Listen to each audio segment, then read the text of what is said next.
Shinzen has a great saying, which I use all the time. Meditation is not something you do during the day. The day is something you do during meditation.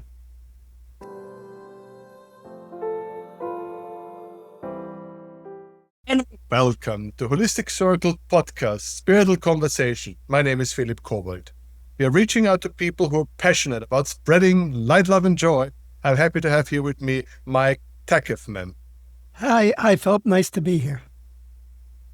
Wonderful. I got a bit confused because I think I did not pronounce your name so horribly bad, and that's a bit of a shock because people who are watching my podcast regularly, they are just waiting for the first 2 minutes when I get everything wrong. Well, there was one mistake. It's not Mike, it's Mitch. There you go. There. Dear viewers, Philip did it again. He got the intro wrong.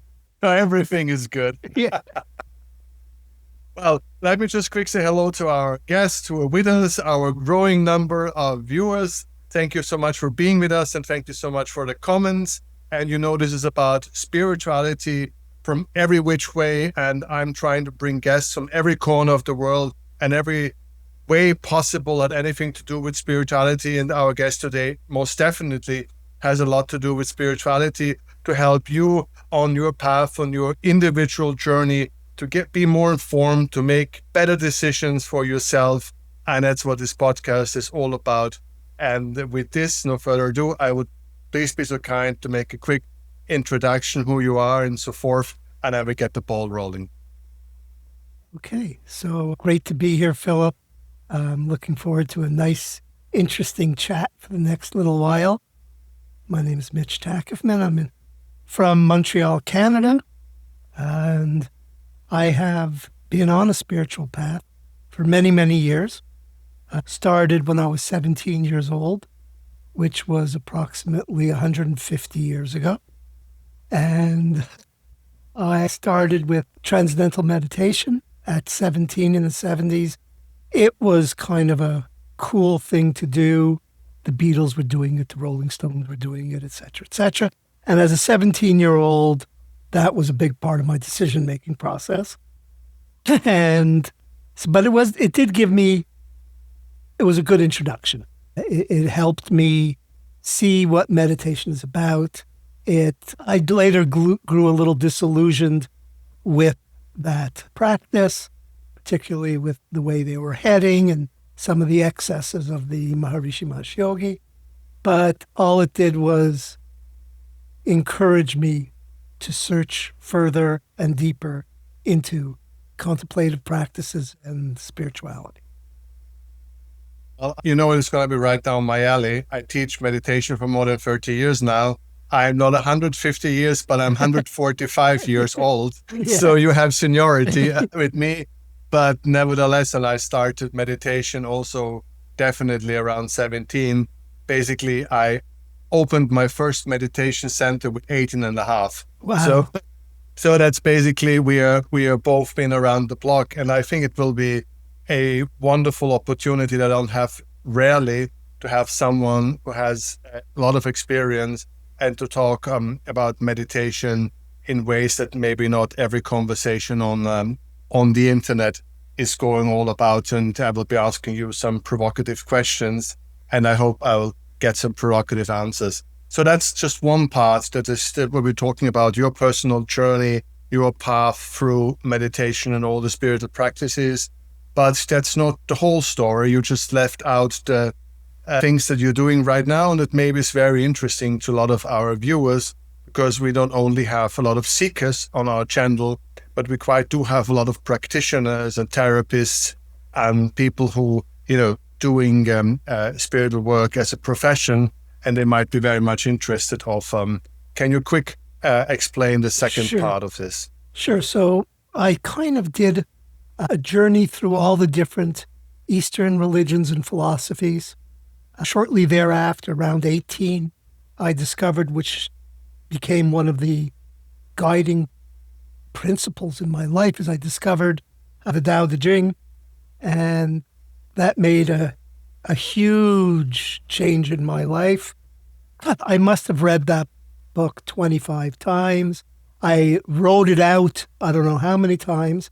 And I now have a publishing company, and we republished the Tao Te Ching in our way, which is using modern English, but maintaining the poetry of it, and including a study guide at the end of each verse to explain the context that it was written in and how that applies to 2026 life when this was written 2,600 years ago.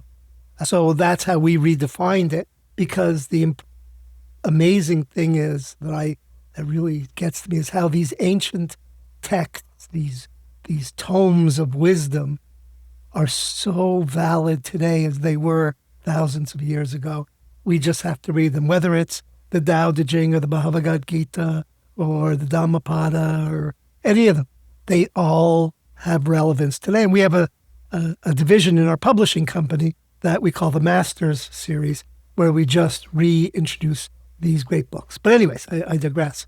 So I found the Tao. That's why we're here. It's a podcast. You can digress as much as your heart content, you can digress. Okay, that's the beauty of it. Thank you.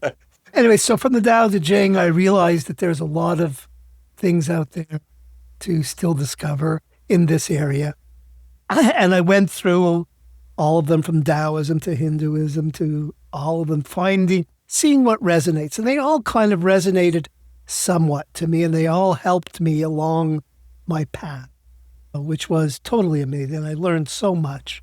But when I finally got to the Buddhist tradition, and that really resonated stronger than all the other ones. And so I kind of stayed there for the past 20, 25 years, 30 years, something like that.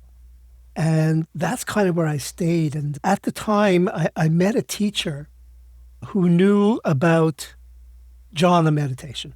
And I desperately wanted to learn Jhana meditation. At the time, 20-odd years ago, there wasn't much about Jhana meditation. I believe Jhana was more of an oral tradition, and there wasn't a lot of teachers that could teach it properly. And, the fact that Buddha apparently reached enlightenment while doing Jhana meditation, it all sort of made me want to try this thing. And she kept saying no. My teacher kept saying no. She wasn't looking for students, and I think she was just testing to see how much resolve I had. And I kept asking her. Then finally she said to me, I'll teach you Jhana under the agreement that you will become a teacher after. So that I made that deal with her quickly. And she took me through Jhana, which was not an easy thing to learn, for me at least. But I did get there. And subsequently I wrote a book about Jhana called Thresholds of Silence. And from there, she told me, she said, as she was teaching, she says, do you know the work of Shinzen Young? And I said, no, I don't. And she replied, I'll never forget, she replied, buckle up. And we went into a deeper dive into Shinzen Young's teachings, which are the core of unified mindfulness. And Shinzen Young is a fascinating individual. I eventually became a certified trainer in his stuff. And anybody out there who doesn't know about Shinzen Young, I recommend going onto YouTube and finding some of his teachings. He's very smart. He is a geek, and that's not me being mean. That's what he calls himself. He is very interested into science and mathematics and linguistics. I believe the way he got into it, he had a friend as a young boy who was Japanese, and he begged his father to let him go to school with his friend, to Japanese school. Growing up in LA in the United States, after the war, not long after the war, it was kind of very enlightened of his father to say, yeah.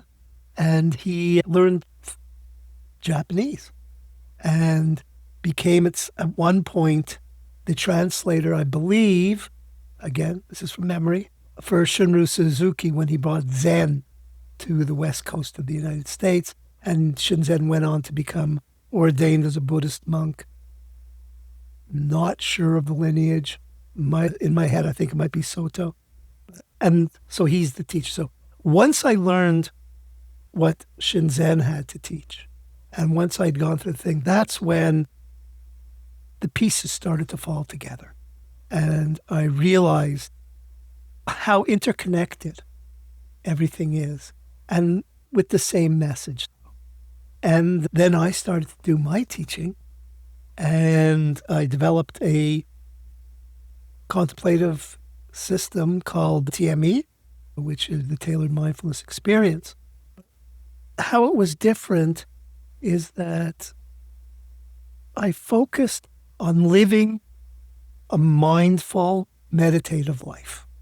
Not just teaching people what to do for 20 minutes when they're on the cushion, but how to lead their life in a mindful way. Shinzen has a great saying, which I use all the time. Meditation is not something you do during the day. The day is something you do during meditation. And my plan sort of relates to that, how the different facets, there's 4 facets in my plan. And the idea is no matter what you're doing, you should be in a meditative way, a meditative state. So 75% of our day is in communication. We're either talking or listening.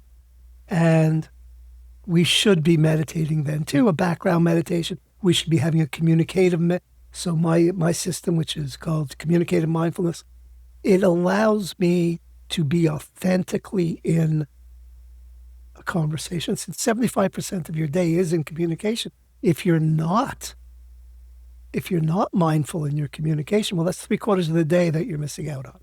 So whether you're in motion, walking, bicycling, driving a car, washing dishes, you could be meditating during that. Whether you're talking or listening, you could be meditating. It depends on how you do it. You don't have to spend an hour in the morning, an hour at night. And my memory is not as good as it used to be, but I can't remember who said, I think it was Gwenke, I'm not sure, who said, if you sit for an hour in the morning in meditation and sit for an hour at night in meditation and are not mindful in between, you've wasted 2 cents. So the idea is to live your life in a meditative way, fueled by the dharmic principles of morality, tolerance, charity, justice, all those things. And your base level of happiness rises. So you become a more content person as life goes on. So having done all my studies, when COVID came, I was considering retiring, but I didn't. I guess I'm not the retiring kind of guy. And I realized the inequities in the current publishing situation, industry situation. And I said, we could do a better job. And we opened Wisdom Path Press, which only deals with transformational literature from the voices of people who really know, people who are brilliant, people who are compassionate, people who have lived stories you couldn't believe on their journey. And that's what we do. We focus, we're a micro-publisher, boutique publisher, and we now create the books, the courses, the coaching, everything that goes with it for this area of transformational literature based on a book. And then we branch out. So people, readers, students, whatever you call them, can actually interact with the source of the wisdom, the teacher. And we've democratized that process. So you don't have to read the book and say, okay, I get it, but my case is a little different. I wish I could ask him about it. Well, now you can. And that's where we ended up. Thank you for this introduction. This was a great thing. And I'm sure that I made a mental checklist because every time when I think I might be, it's 130 episodes. And every time when I think I might be running out of stuff to talk about in my podcast, spirituality is a never-ending story. And just listening to you, I just have a list of 10 new guests I have to be inviting next. So Thank you so much for lightening my mood that I have years and years of spiritual podcasting ahead of me. So thank you for that. And I guess a couple of questions I would like to ask now, two little bit, and maybe on the provocative side, but I'm sure you can handle if I have someone with your background on my show. First of all, let us maybe blunt. How would you personally see this new spreading trend of meditation, guided meditation apps, Instagram, pitch perfect looking men, pitch perfect looking women in bikinis sitting and talking about the light sweeping away your negative thoughts? How do you see this? Well, part of it disturbs me because I see it as the McDonaldization of Dharma. And it's not the way I would go about it. But I understand that if that can get somebody who normally wouldn't come into the spiritual world, but somehow that attracts them to it, well, it's still better than not having a spiritual base. But it's definitely not the way I would do it. And a lot of it is awful. A lot of it is trendy, or they're doing it for cocktail conversation or stuff like that. It's not. Let me ask a very direct question. Would you consider guided meditation to be a meditation? Or you think it's a misuse of name? I think there are times that guided meditation is useful. Example, I believe that yoga nidra, which works much better guided than it does by yourself. So there are certain instances that guided meditation works well. Self-inquiry helps in guided meditation in that form. So I think some work and some don't. And the key is to find what resonates with you. And if you find that some days you just want to hear a voice, sometimes you just want to hear some music as you're meditating, and that will help you reach a level of comfort and calmness, well, go ahead. I personally don't do much guided meditation. And as far as the apps go, the only app I use is Insight Timer, and I use it as a timer. So, otherwise I'll spend too much time. So I basically, it's whatever works. That's basically my plan. The TME plan is find what works for you, and that was the problem with transcendental meditation or MBSR or any of those big things, is they're saying to you, like in MBSR, they say to you, okay, here's your meditation techniques, and it's breath related. But if breath-based meditation doesn't work for you, and I believe there's scientific studies that show that it doesn't work for 30 to 35% of the population. They get to, am I breathing right? Am I breathing wrong? My heart is going too fast. It doesn't work for them. So if you can't do breath meditation, well, you don't stop meditating. You find a meditation that works. In my book, Your Life, Your Practice, I offer 50 or 60 different types of meditation. And the quote I had from that book from myself is, if you're climbing a mountain, don't go up the path because it's the only path your guide knows. Choose the path that works best for you. So, yeah. Well, no. How do people know which path works the best? What is your take on this? Because recently I did a lot of studying on the techniques, where the energy goes from down to up, or from up to down, or from the middle out. That classic technical, the technical wings, how the different forms of schools have been defined. Or of course the Tibetan, where you just wait, the waiting position. So these are the classic techniques that we have, technically speaking. And it's very funny because I talked to some great master a couple of podcasts back, and I do what I do for more than 30 years, and I never really thought about it. And then he so nicely described his technique, and I thought, well, that sounds rather interesting. Maybe I should look into it for fun. And he said, are you crazy? Because, you've made a path for 30 years. Why would you change direction? How do you see this? Also, you think it's harm done when you look at different things and get experiences?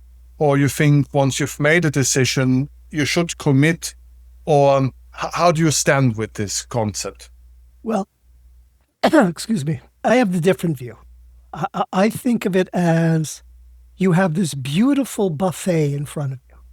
And if you go to this beautiful buffet and all you eat is the pizza, and the pizza's good, we love pizza, but there's so many other things to try. And there's so many other things that can help you that you might as well try all of it. For instance, I have students and I tell them, what I do as a teacher is fill your toolbox. You decide what to take out of that toolbox. So you might have a favorite meditation for when you're feeling anxious. We'll use that. You might have a different meditation for when you feel overwhelmed. You might have a different meditation for when you're sad. Use the one that works with you for those different times. And I don't know, for myself, I mix it up. And when I get on, if I'm doing a practice in stillness on the cushion, I sort of sit down and say, well, what do I feel today? And maybe I'll feel shikantaza, or maybe I'll feel self-inquiry, or maybe I'll feel vipassana. And whatever it is, that's what I feel. That's what I'll use. And if I'm using what I call a background practice, so like right now to stay mindful, I have a background practice. I define a background practice as 20% of your attention is on your meditation and 80% is on something else. I'm using background practice right now. So in this case, I change it again. So right now, because I'm feeling so comfortable with you, I am doing a metta practice in the background. So it depends. We have this big toolbox. Use it as you see fit. What for you would be the goal? It's always the interesting one. Every time I have a new group, a new meditation group, I always ask every of my new students why they're here and what they hope to gain for it and what's this ultimate goal. Now, I'd love to ask this question a master like you, because you're not a beginner of my first meditation group with me, first time breathing through the nose. So what is your goal, actually?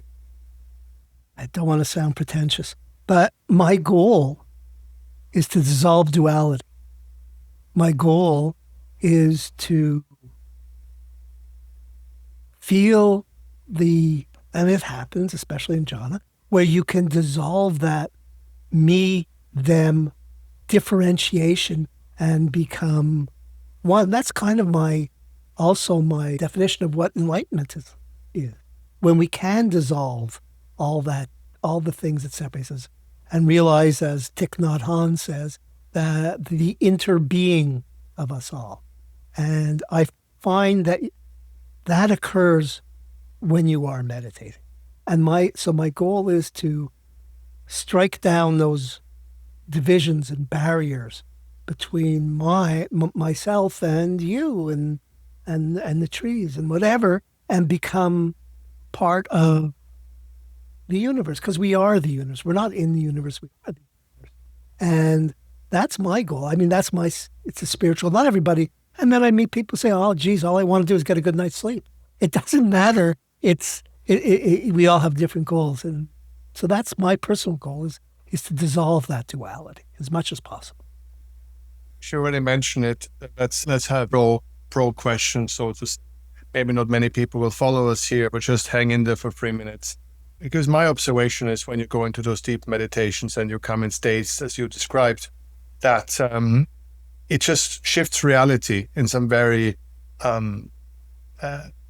very disturbing ways sometimes. Because when you have these moments where you connect with the light, you feel connected to the whole world, but in a strange way detached. Yeah. You feel like the stream around you is flowing, and yes, you feel maybe internal love for everything that flows around you, but on the other hand, you do not engage, or it just passes by you, and karma takes its own shape and form. So I would very much like to take your opinion. Does this scare you? Do you think you are still human in that moment? Are you some kind of superhuman? I quite struggle with these experiences, and I really wonder if it helps me for my humanity, if this makes me to something else ultimately. It's all pretty much troubling to me. Oh yeah, it could definitely be troubling. And I definitely, when I teach students, I explain, you might have a really unpleasant feeling when you get to certain stages, particularly in Jhana, as you get to the 7th, 8th, 9th stages of Jhana. It might be really disturbing, and I believe they use the term the dark night of the soul. What I describe is not a dark night of the soul. It's just simply a moral question, because you are in this state of grace. You understand the privilege of this state, and there's no darkness or no negative feeling. I just morally ask myself, can I still be a human, a father, a husband? Can I be an entity with this if I'm so detached in peace? I think I have had that experience. And maybe when it was new to me, I did feel that. And then I've learned through practice to accept it and to allow it to fill me and to see from the perspective of form and function, that the form is decided by the function decided by the lack of form. Like a picture is emptiness, right? Its value is that you could fill it with something. So you could say that it's formless. So when I can become a vessel of emptiness, well, then I become what I was intended to be. That's kind of the way I look at it. And I welcome that sunyata, that feeling of being empty, but being formless. Is that too much? Or?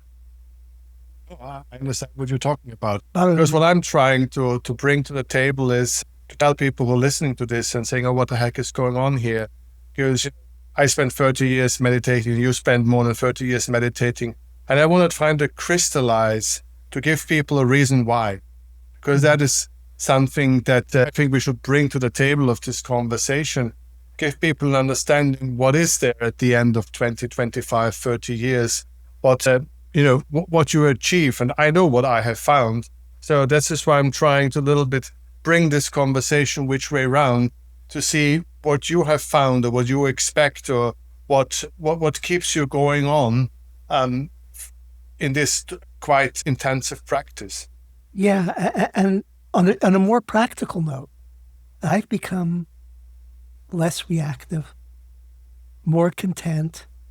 As a younger man, I had a problem with road rage, for example. You know, if somebody cut me off in their car or something like that, I would flip out. That's a whole other person. I can't even conceive of that anymore. And there's a lot of practical parts, but you sometimes have to go further away from yourself so that when you come back to yourself, you see it with more clarity. There's 3 attentional skills, I believe, that hallmark mindfulness meditation, and that is concentration, clarity, and equanimity. And when you can call those skills up, because they are skills, you could learn them, you could advance them. And when you get good at those skills, that's when your meditative life improves. So good. I struggle these days a lot. I mean, I'm a fallen angel, if I may allow myself this kind of name. Because these days when I have new students, I almost go on my knees and beg them not to learn meditation. I just, why don't you go and do ayahuasca, have fun, and, go to Peru and, you're done after a weekend, get this whole spiritual thing over and live your life, my friends. Just please don't sit 30 years like me. I'm becoming a fighter against meditation. Right. It's the time is so fast and the expectations are so quick. We are preaching a path that takes forever with very uncertain outcome and requires enormous amount of discipline and self-control and God knows what. It's just feels so out of time. Yeah, it is a long time. And, I always think of that Grateful Dead lyric from one of their songs when you look back and they say, what a long, strange trip it's been. And it has been a long, strange trip. But I don't think I would have traded it for anything, even the bad parts. I don't think I would have traded it for anything because it made me who I am today. And right now, I will be 70 in September. Right now, this is the best chapter of my life. I'm calm. I'm happy. I get to meet wonderful people like yourself. I have grandchildren. It's a beautiful time, and I don't know if I would have been at the same place had I not been on the same journey. Probably not. But it is long, and it is times like I don't meditate as much as I used to. I only meditate about 2 hours a day now. But in formal meditation, I'm meditating all the time, but 2 hours a day. And it's enough now for that. And it's just I can't conceive of not meditating because I've been doing it for so long, I guess. But I think I know myself better than people who have not spent the time in introspection. That, plus For sure. the world we live in now is so full of noise and so full of data and information, and the meditation is a pause. It's a pause from all the noise. And perhaps, I believe the Dalai Lama's quote once was, if we taught every child to meditate at 8 years old, there would be no more war. And I know what he's saying. We come out at the end of this much calmer, much more grateful, much more, I don't know, there's just, I can't conceive of that. And yeah, there is going to be horrible times. There's going to be some times, there is dark night of the soul. There is all these things that will make you question why you're doing this. But it's a long, strange trip. It's worth it. My opinion. Absolutely. I mean, I always think the word content comes into, that's my goal. Yeah. That's my end of the rainbow. Everybody has its end of the rainbow. You're looking for some form of enlightenment. I just look for content. That's my end of the rainbow. When I see some people who just sit there and you just in peace with themselves and the world around, and no more wanting and just being thankful for what has been received. I think this is such an enormous way to leave this planet, that all the hardship, I hope. I never experienced the dark night of the soul, to be true, so that's something that I'm still missing. Good. But maybe I'm just not the person for it. That's what I've come to understand. Way too naive for that, maybe. But so the mind of the rainbow would be content, and I think it's all worth it by the end. Because going without a crutch, going without needing more, wanting more, finding that point where one is just happy as things are and takes it, I think this is, to my understanding, the biggest blessing one can receive, and just go in peace in that sense. Yeah, you're absolutely right. And what's shocking to me is you don't have to meditate for 40 years to get there. You don't have to do that. It's just a question of mindset, of perception, of just like taking each moment as it comes and living that moment to its fullest. As Thich Nhat Hanh says, when you're drinking tea, just drink tea. And knowing that moment is perfect as it is. Not only is it perfect, it's all there is. There is nothing else. It's so nice that you were saying it, especially having a publishing house, because while you just said that, I was thinking of Don Quixote or Alexis Sorbas, when you always have these two characters, or Mozart, the magic fluid. Right. Always when you have those two characters, one comes through the brain, and most likely he needs to sit 30 years to finally shut off the brain. Right. And one comes for a piece of cheese and a glass of wine and a beautiful girl in the arm, and he is already there. Right. And it's some of us obviously need the 30 years to just let go of the wanting and needing, and some are just happy with a piece of cheese and a beautiful girl in their arms. So it's obviously the path that we have chosen or been given. And I guess for people like you and me, obviously only 30 years of meditation did the trick. Yeah, it's a, but I've worked with students, and I worked years and years with certain students, and at one point they'll say, I just don't see a difference. And I say, why don't you ask your wife if she sees a difference in you? And she'll say, oh my God, he's so different. And I'll say, see, you can't see it, but Yes. others are seeing it in you. So, yeah. All right, let's move on. Thank you so much for this, giving me 20 minutes of meditation geek talk. Yeah. When do I get this privilege? But let's do a little bit, because I'm also a big fan of the Tao Te Ching. And I very much would like to hear your take. I mean, I know there's a lot of questions. What is originally written by him or by the students?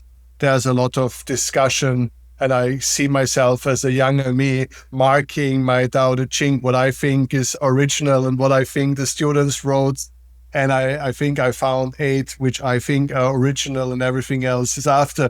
So, we've all been through this. But give us your take of why it is such an influence today, why it's so internal, and what actually did you, because I know what I took out of it, what did you personally take out from this work for yourself, for your life? What new thoughts came into you? There's so much. I could take any verse and spend an hour talking about that verse. And the verse, as you know, might be 50 words long or something. But I could spend hours on that. And as to whether he wrote it, or even if there really was a person called Lao Tzu, nobody knows that either. But I don't think it matters. We could say that about any of the great masters. Or you could say it about Jesus. You could say it about anybody. So that is about the context. It was war. There was warring states going on at the time in China, and he was apparently leaving.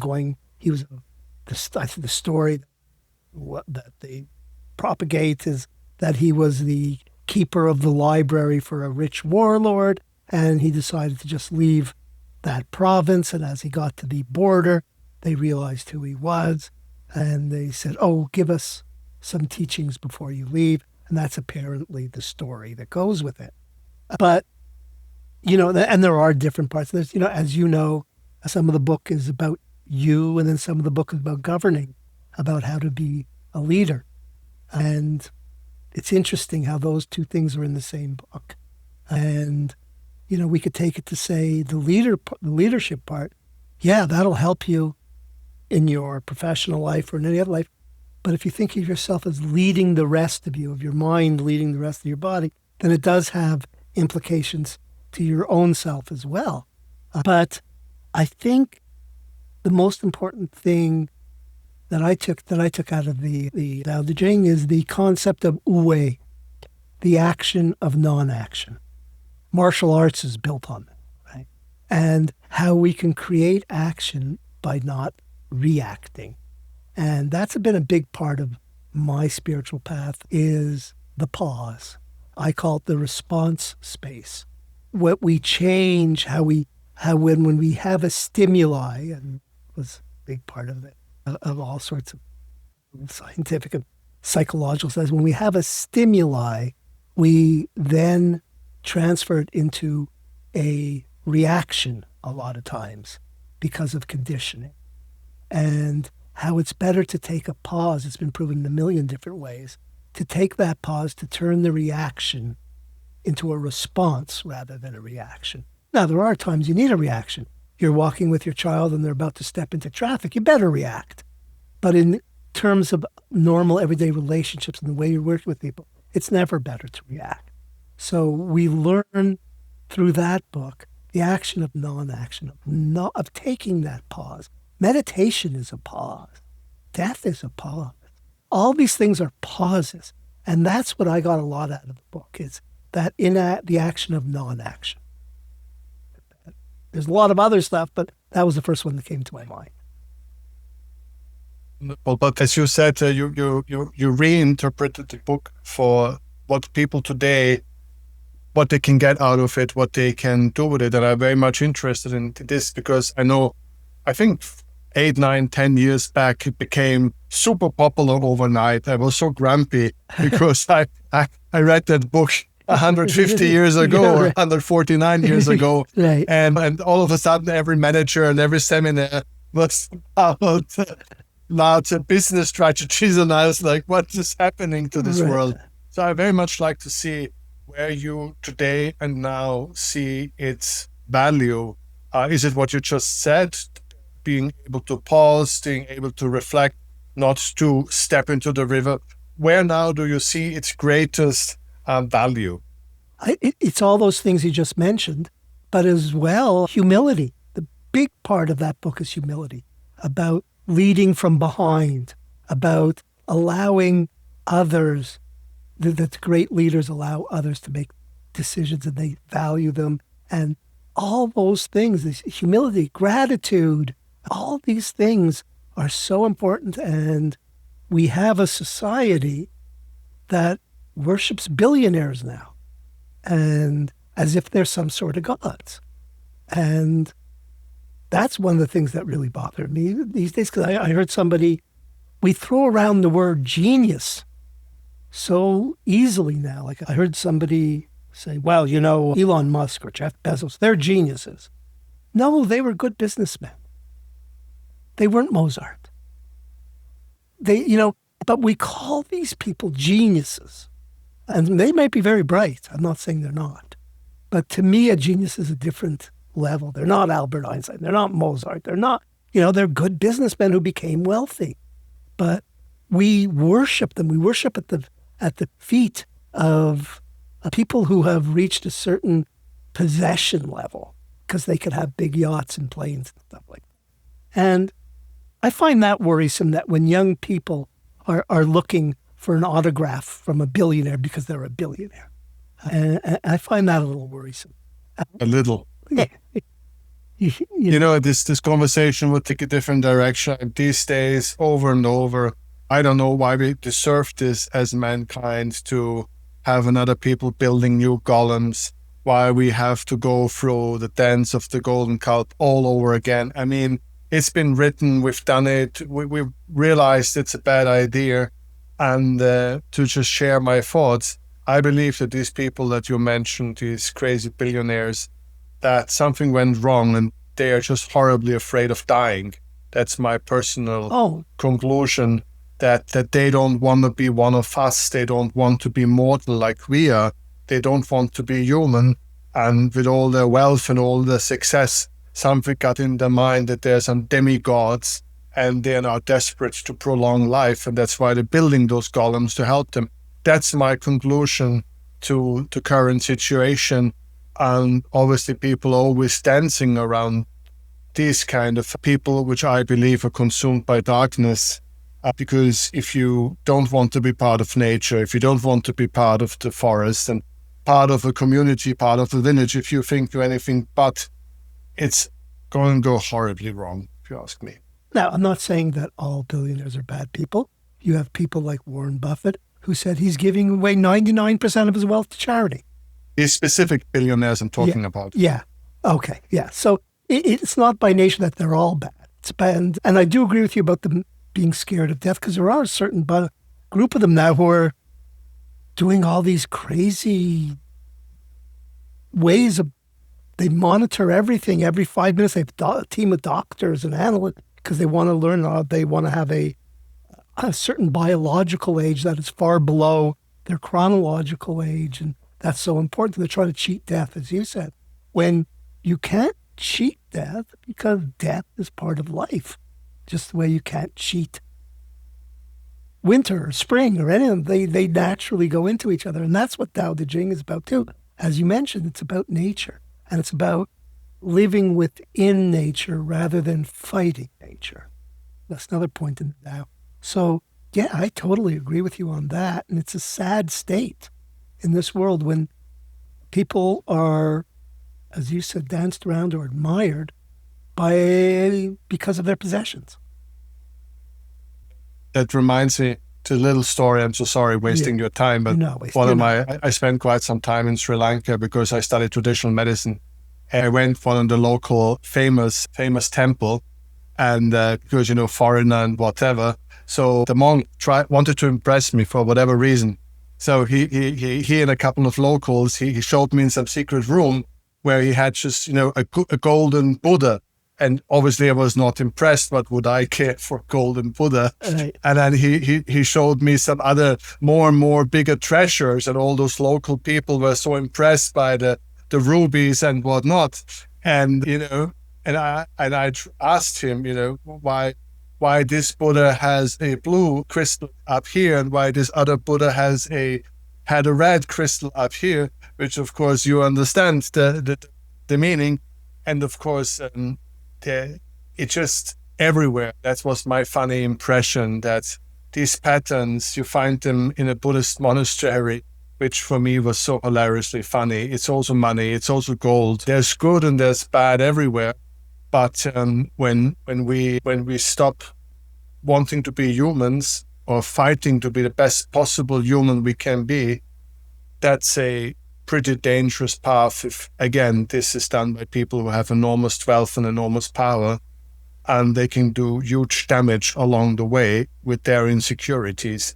And this is, I think, where meditation back comes into it, because I hope if you meditate in a good way and try to follow this path, that at least you don't want to be more than a person.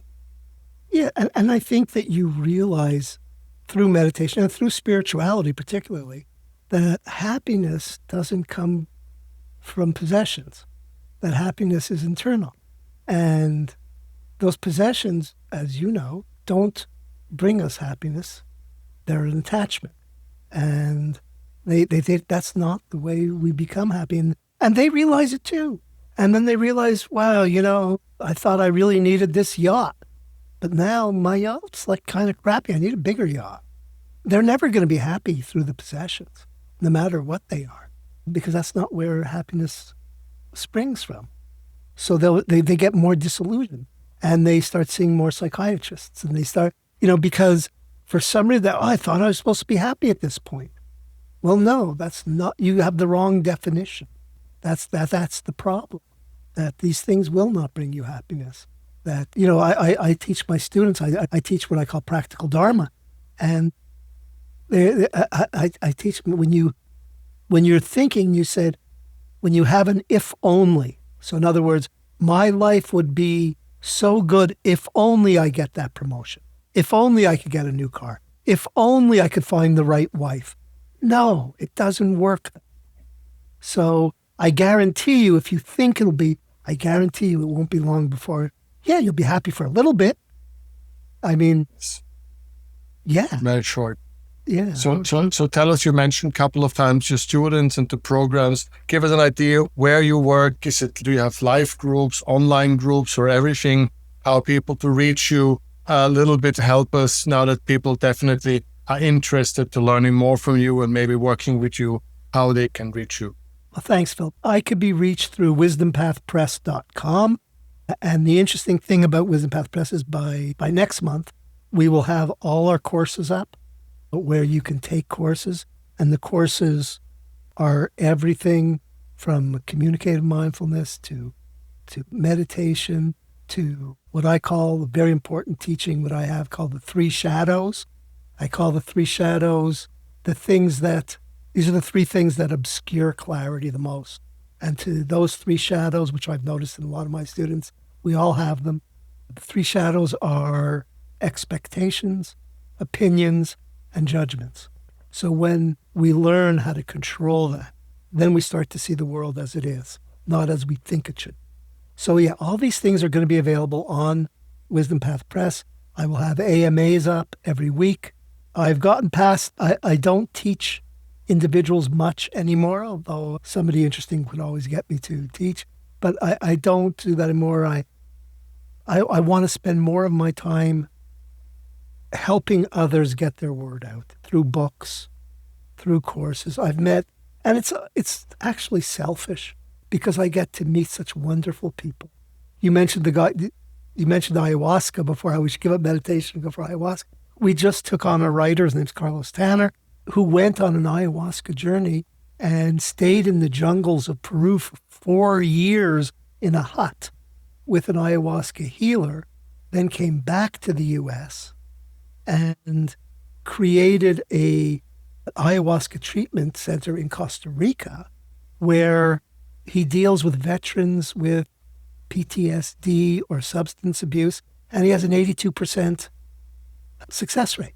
So yeah, I get to meet these people and talk to them and make sure that their word gets out, because there's, like it says on our website, there's somebody out there with a wound in the exact shape of your words. So let's get people to have their voice, to write these books that matter, to make these courses and that's where I really spend my time. It might be selfish, like I said, because I enjoy it so much. It feels like I'm being selfish. But the idea is to get that wisdom out there so we're not controlled by what other people decide we should be seeing or reading or taking in courses, but that we open it up so you can find yourself, which, as you said, the goal is self-mastery.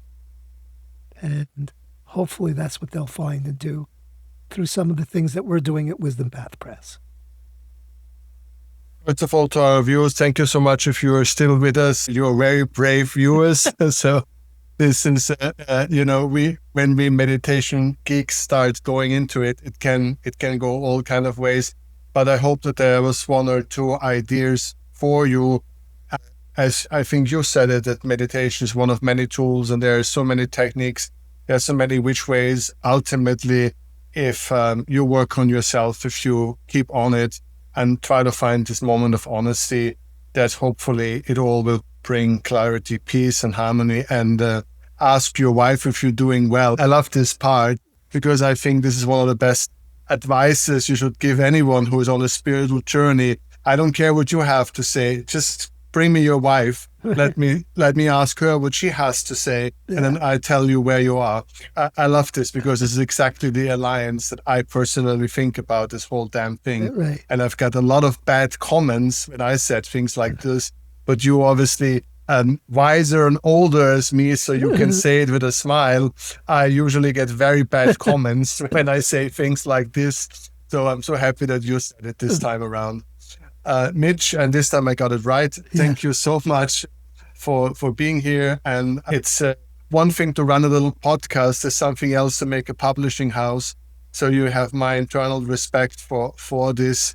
And I leave behind maybe 200-300 episodes of talking around, but you leave behind books, and I have a huge respect for books.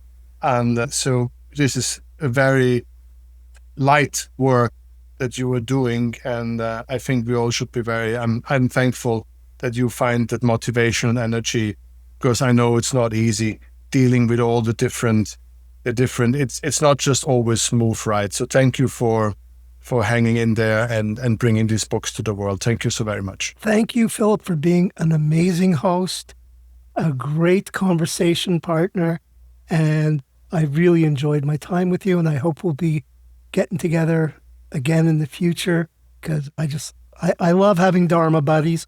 So thank you so much, and I appreciate you giving me your time.